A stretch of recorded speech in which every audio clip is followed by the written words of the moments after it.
guys, so today I'm going to do a review on the starter set with the up box grind edge thing.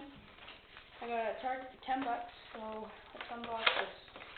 Oh my god, that was hard. So, you've got the box, and I guess it stores. You could store wheels, bolts, struts, 2 boards right there. And it has the box.